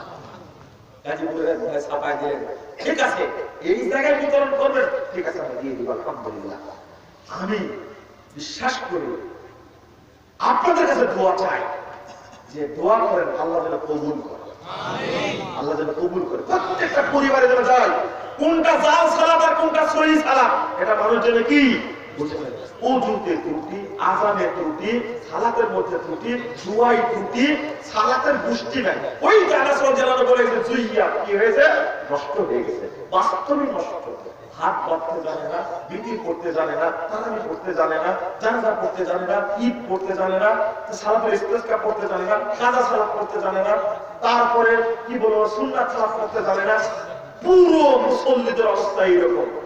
আমাকে আজকে একজন লোক ধরে বলছেন, আপনি বহুদিন থেকে এই সালাতের উপরে, পদ্ধতির উপরে বক্তব্য দেন না, দয়া করে আবার শুরু করেন। কিছু মানুষ আমল করছিল, এখন বক্তব্য দিচ্ছে শুধু আকীদা নিয়ে, তাওহীদ নিয়ে, মানহাজ নিয়ে, এইগুলো নিয়ে আলোচনা এখন কম করেন। এখন একটু মানুষকে সহি আমল শিক্ষা দেন। আজকে বলছেন মোহাম্মদপুর ধরে আমল তো ভাই বলবো, ইনশাআল্লাহ বলবো। আসলে সালাত সম্পর্কে বলে কি করবো যে ঈমান না থাকে, কথা বুঝতে পারেননি? আপনাদের অনুরোধ করবো সালাতটা শুদ্ধ করবেন। আর আগে বলেছি কি ঈমান আছে কিনা দেখবেন, আগে কি ঈমান আছে কিনা দেখবেন। আর যুবক ভাইদেরকে বলবো, তরুণদেরকে বলবো, তোমরা নিরাশ হও না। আমি নিরাশ নয়। তোমাদের উপরে অত্যাচার হচ্ছে, নির্যাতন হচ্ছে, তোমাদের উপরে মামলা হচ্ছে, জেএমবি মামলা দিচ্ছে। কোন আহলে হাদিস ছেলে তাদের আকীদা সহি, যারা আহলে হাদিস সালাফি আকীদা, তারা কখনো জেএমবি হতে পারে না, অসম্ভব। আহলে হাদিসরাই জেএমবিদের বিরুদ্ধে প্রথম অ্যাকশনে গেছেন। আলহামদুলিল্লাহ। প্রশাসন জড়িত না, পাগড়িওয়ালা ইমামের সাথে জড়িত। যারা মসজিদে নফল আযান করে, মুখে দাঁড়িয়ে আছে খুব সুন্দর, কি তরুণদের দেখলে এত ভালো লাগে। বিশ্ববিদ্যালয়ে পড়ে সেই তরুণের মুখে দাঁড়ি, একদিনও দাঁড়িতে খুর, কাশি, ব্লেড, দাঁত কিছু ঢোকে না। যেখানে আলেমরা দাঁত দিয়ে কেটে দাঁড়ি শুরু করে, ও আলেম না জালেম। বয়স 60 বছর হয়ে গেছে, আজকে দেখছি প্যান্টটা টাকনোর নিচে আছে, ও আবার আলেম। দেখেন না কিছু কিছু আলেম বক্তব্য দেয়, এখন নিচে কাপড় খুব বস করতেছে, তুই জাহান্নামে যাওয়াতে কি বস করবে? বুঝেননি কথা? অথচ তরুণরা বিশ্ববিদ্যালয়ে পড়ে, ইঞ্জিনিয়ারিং বিশ্ববিদ্যালয়ে পড়ে, ডাক্তার পড়ে, আলহামদুলিল্লাহ জীবনে কোনো টাকা নিচে কাপড় পরেনি, দাঁড়ি কোনোদিন কাটেনি, সালাত আদায় করে। আল্লাহু আকবার। এক ছেলে বলছে, স্যার আমার দীর্ঘ 6 মাস একদিনও ফজরের জামাত আমার কাজা হয়নি। আল্লাহু আকবার। বলো কি তুমি 6 মাস কাজা হয়নি? তুমি একটা তরুণ ছেলে। না, আমি সালাত করি। আর এই সমস্ত পরহেজগার ছেলেদের নামে জেএমবি নাম দিয়ে লিস্ট দিয়ে থানায় জমা দিয়েছে এই পাগড়িওয়ালা সরকার। কি বলবো? তোমরা নিরাশ হয়ে না, আর কিছুদিন সময় দাও। বাংলাদেশ তোমাদেরকে হাত ছাড়িয়ে দিয়ে রাখবে ইনশাআল্লাহ। বেদাতীদেরকে তালাক দিবে, বয়ান তালাক দিবে ইনশাআল্লাহ। শিরক বিদআতের গোষ্ঠী বাংলাদেশ থাকবে না ইনশাআল্লাহ। এই দেশটা ইনশাআল্লাহ তাওহীদের দেশে পরিণত হবে। অত্যাচার করুক, মারুক তোমাকে, কিন্তু সুন্নাত ছাড়তে রাজি না। মানে তোমাদের মতো একটা সাহসী তরুণ যদি না থাকতো, তোমাদের মতো যদি সাহসী একদল যুবক না থাকতো, আহলে হাদিস তরুণ না থাকতো, বাংলাদেশের মানুষ জানতাই পেত না যে আল্লাহ আরশে, এরা জানতাই না মুহাম্মদ সাল্লাল্লাহু আলাইহি ওয়াসাল্লাম মাটির তৈরি, জানতাই না। তোমাদের দাওয়াতের কারণে জানা সম্ভব হয়েছে। আলহামদুলিল্লাহ। তোমরা দাওয়াতের কাজ করো, বিপদ আপদ আসবে, আল্লাহর পক্ষ থেকে ধৈর্য ধারণ করবা, ইনশাআল্লাহ আল্লাহ বরকত দিবে। 10টা বছর সময় দাও। ষড়যন্ত্র তো হয়েছে, দেশ টিভি যদি চালু থাকতে হবে একদিন, আল্লাহ যাকারে ভালো করে, এটাই বলতে হবে আমাদেরকে। যতই আশা করি না কেন, টিভি আগে ঘরে ছিল, এখন মানুষের হাতে হাতে। লস হয়েছে না লাভ হয়েছে? লাভ হয়েছে আলহামদুলিল্লাহ। বন্ধ করেছিস কর, কিন্তু এখন হাতে হাতে। অর্থাৎ দাওয়াতের বিপ্লব বাংলাদেশে ঘটবে ইনশাআল্লাহ। আল্লাহ তুমি কবুল করো, আমিন। অনেক কথা বলেছি বন্ধুরা, আমার দাওয়াতি কাজের জন্য আমি একটা অনুরোধ করি আপনাদেরকে বক্তব্যের মধ্যে বলে দিই। এই যে এক নজরে আকীদা তাওহীদ, এক নজরে ওযু সালাত, এক নজরে হজ উমরা, এক নজরে সিয়াম রমাদান, ছোট ছোট বই দোয়া ও জিকির, এই বইগুলো বিনামূল্যে বিতরণ করি আমরা। অনেক ভাই কেউ 10,000 টাকা 20,000 টাকা ছাপিয়ে দেয়, আমরা সারা দেশে বিতরণ করি। এই কর্মসূচিতে আপনারা অংশগ্রহণ করবেন ইনশাআল্লাহ, যেন গোটা দেশে দাওয়াতি কাজ করা হয়। ওরা বেদাতের পক্ষে দাওয়াত দেবে, আমরা তাওহীদের পক্ষে দাওয়াত দেব। কথা বুঝে গেছে? দেখি তোমরা মাঠে আসো, মাস্তান পুষো না, এলেম নিয়ে যুদ্ধ করো। মাস্তান লাগা দরকার, পুলিশ লাগা দরকার, যদি ভারতে বন্ধুরা আমার এই চেষ্টাটা করবেন। আর দাওয়াতি কাজের অনেকগুলো মাধ্যম আছে, আমাদের আমরা মাসিক আল ইখলাস বের করছি, আলহামদুলিল্লাহ আপনারা নেওয়ার চেষ্টা করবেন। তারপরে প্রস্তুতের আরকানুল ইসলাম আরেকটা বই, আলহামদুলিল্লাহ দাওয়াতের ক্ষেত্রে তাবলীগের স্বরূপ, এই বইগুলো উপস্থাপন করেছে। মঞ্চে আসে আপনারা নিয়ে যাওয়ার চেষ্টা করবেন। আল্লাহ আমাদের কবুল করুন, আল্লাহুম্মা আমিন। সুবহানাকাল্লাহুম্মা ওয়া বিহামদিক, আশহাদু আল্লা ইলাহা ইল্লা আনতা, আস্তাগফিরুকা ওয়া আতুবু ইলাইক।